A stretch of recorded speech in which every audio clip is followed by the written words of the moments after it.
Hey, I'm Nick Bolton, the founder of ICCS, and in today's bite-sized video, we're going to be taking a look at the 3 functions of coaching supervision.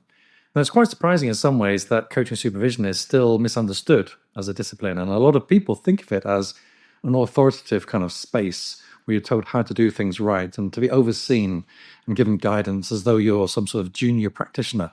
That's not it at all. At its essence, coaching supervision is simply reflective practice in relationship with somebody else. That's basically what it is at the nuts and bolts. But it does have multiple purposes that it tries to serve. And in this video, we're going to take a look at those 3 main areas.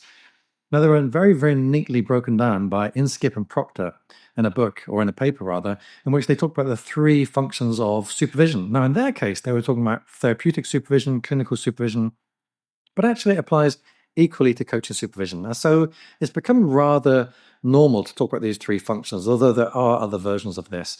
Now, the 3 functions are the formative, the normative, and the restorative. And in a sense, they rather speak for themselves, but let's take a look at each one. When a client or a coach is rather in supervision, they're really looking at to overcome certain challenges, certain obstacles which they are perceiving. Now, those obstacles could be around how they experience their work, the emotional content of the work, the toll it's taking on them, the sense of self that they are working through, the challenges they have around their practice, and does it all feel worth it? Is it, am I giving my time to something that makes sense? Am I making a contribution that's significant enough for me? All these questions might arise in a coach that makes them wonder, how am I feeling about the work I'm doing? That all falls under the restorative function.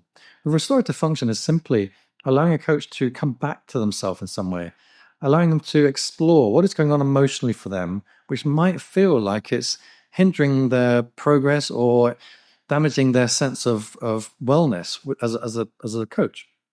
So that's the restorative function. Now, then we move to something like the normative function, which is much more about what are the norms of the profession, and is the coach in some way following or honoring those norms?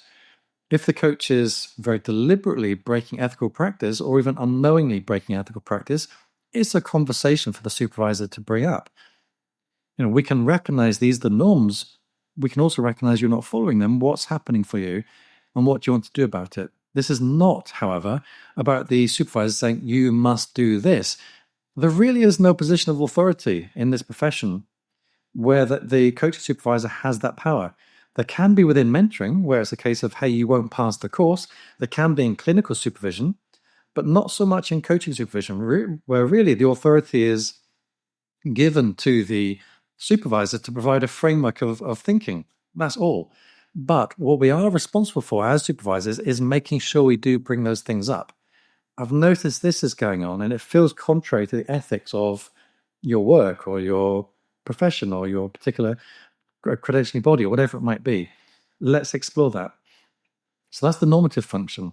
Then the final function is the formative function, which is perhaps one we are more used to when we think about developmental work, which is, how are you performing as a coach? What is your skill set? How could you improve? What do you need to learn? How could you nuance what you do? And as a supervisor, you're helping the coach explore where their growing edges in terms of the practice. And that can look at how effective is their work. And if it's not as effective as it could be, what could be done differently to enhance the coaching? So we have the normative, we have the restorative, and we have the formative. Now, I often think of these 3 in terms of the normative being coach as a professional. In other words, the coach as a part of a profession with shared standards, shared norms. So that's the coach as a professional. When we think of the restorative, it's the coach as a human being. So there's the person doing the work, the coach, but they're also a human being. And here's when we bring the lens of, hey, what's it like to be you, the human being? And then finally, it's the formative, is the person as a coach. How are they performing as a coach? So we have the restorative, which is the coach as a person. We have the formative, which is the person as a coach. And we have the normative, which is the coach as a professional. When we think of those 3 big functions, that really gives us a solid framework to do some extremely positive work with our coaches, and indeed for their clients and for the systems they work within. These 3 functions are really the essence of coaching supervision.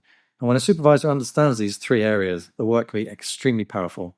Thanks for listening. If you have any questions, ask below, and I will see you on the next video. Thanks very much.